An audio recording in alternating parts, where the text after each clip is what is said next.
Black Ops Cold War is officially out, so you can just download and play now. The gameplay you're seeing is from my early capture session and mostly search and destroy kind of stuff, which is unusual for me. And today I wanted to give you some beginner tips on Black Ops Cold War. And don't take this the wrong way that I'm saying that you're a beginner or bad, but it's a brand new game, so we're all kind of beginners in a way. And even if we played a lot of beta, well, a lot's changed since then. There have been some big changes and some things have been rebalanced. So I wanted to give all of you the best possible tips to avoid some mistakes and get a nice head start on the game on launch day.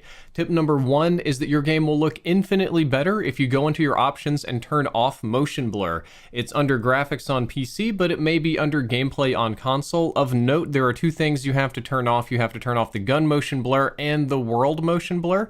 This is usually on consoles to kind of hide frame rate dips, but in my opinion, it smudges all of your gameplay. It makes it more difficult to see enemies when you're doing things quickly, and overall makes the game look uglier, so I will take the frame rate dips and turn that off. Number two is that if you're playing on a PlayStation 5 or Xbox Series X, then you need to make sure you are using a new HDMI 2.1 cable. You can Google HDMI 2.1 cable to find out where to buy one, but they're usually labeled on Amazon as high speed, or a high speed cable will at least be a USB 2.0, which is also compatible. And just whatever cable you're using, if it's less than 3 years old, that probably won't cut it. Your console should have come with a compatible cable though.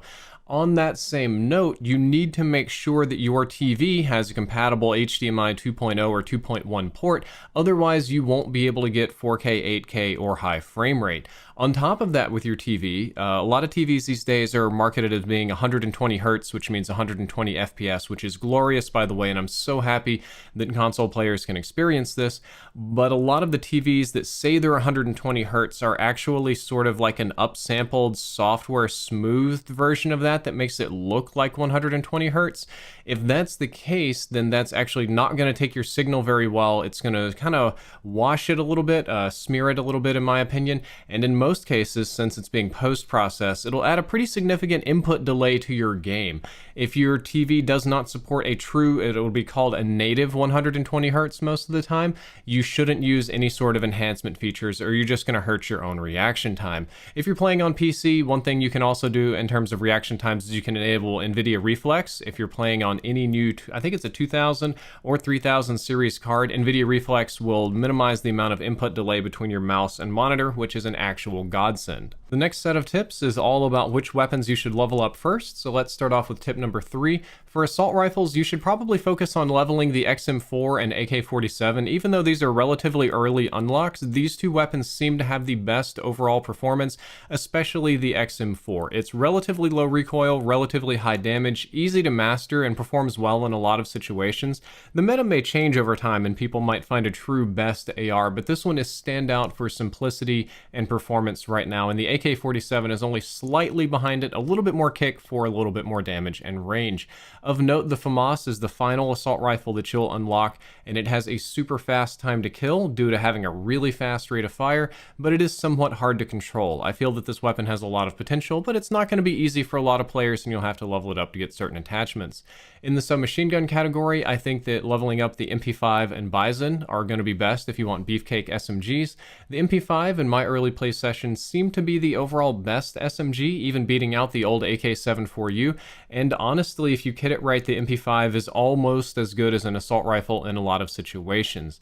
The Bison is worth considering. It may be a little bit hard to use. The iron sights are quite nice. It kicks a little bit more than you would think, and it doesn't shoot quite as fast as the Modern Warfare Bison, but the built-in giant magazine is lovely. It's almost a free attachment, and the overall range and time to kill is fairly competitive as well, so the Bison is worth your time.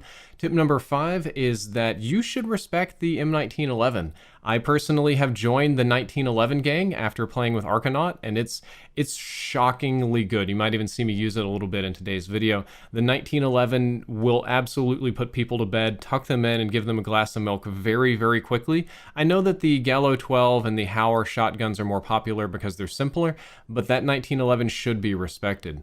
Tip number 6, and this primarily has to do with snipers and marksman rifles, is that the Barrett 50 cal is an actual monster in Fireteam Dirty Bomb, but it's less helpful in regular multiplayer, and this is because of the damage and speed trade-off. So the last sniper rifle you can unlock is a Barrett 50 cal sniper rifle due to its damage profile and its insane ballistics profile, and the fact that it comes with a thermal scope by default makes it very helpful in Fireteam Dirty Bomb, where you need to shoot high health enemies that are often far away and often behind smoke. But the downside is it handles like a tank. It's incredibly slow. Multiplayer in this game, not very slow like that, and most of the maps don't really reward being slow. You don't really have the option to sit on a hill and pick people off like in Modern Warfare 2019. So while the Barrett's cool, it's probably not going to be the best thing for 6v6. Now, when it comes to the marksman rifles, everybody knows that the M16 is nasty. A lot of people realize that they buffed the M16 and made it a very strong weapon.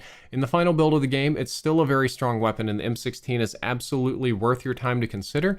But another one, the last one you'll unlock, is the AUG rifle. Now, the AUG did not seem to have a fully automatic ammo conversion or attachment for it.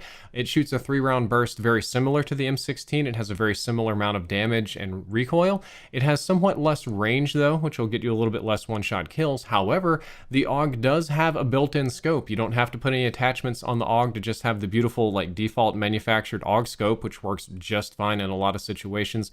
So you can make some very efficient class setups there and kit your weapon with, an extra attachment, since you don't have to fool with scopes, and I think it's worth your time to consider that. Tip number 7 is that the game will definitely reward you for focusing on only leveling a few guns at a time. The weapons level at an incredibly slow pace, and it takes a very long time to grind out all of the attachments, but most importantly, the later attachments are far superior to the early ones. You get quite a few different stocks and handles and grips and magazines that just don't have very many downsides, or not downsides that aren't very significant when you consider their awesome upsides. And some of them even have special abilities like the drop shot handle and different types of thermal sights or flashlights that can help you spot people. You really get some strong attachments as you fully level a weapon. So in my case, when I first played the game, I'm probably going to fully level the MP5 and the XM4 first if I get that opportunity, because I feel that I could almost super kit my weapon and make it more competitive, almost perhaps an entirely new weapon compared to the others. So I think that you should focus on leveling one weapon at a time.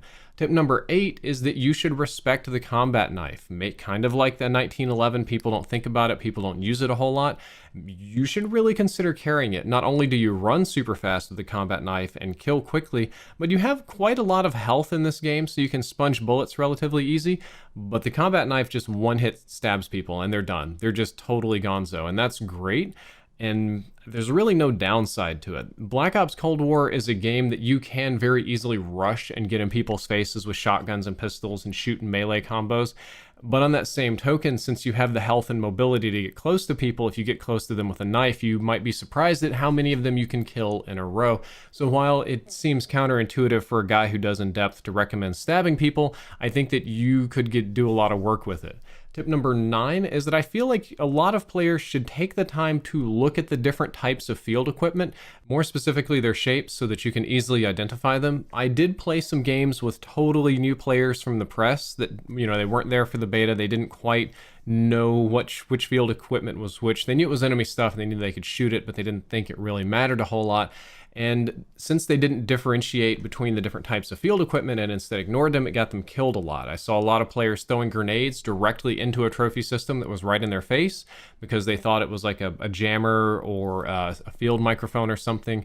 I see a lot of people ignore jammers. I see a metric ton of people ignore the field microphone as if it's not going to get them killed and put them on the radar. They do have a very similar look. Most of them are a box that puts on the ground with maybe one or two different shapes on the top.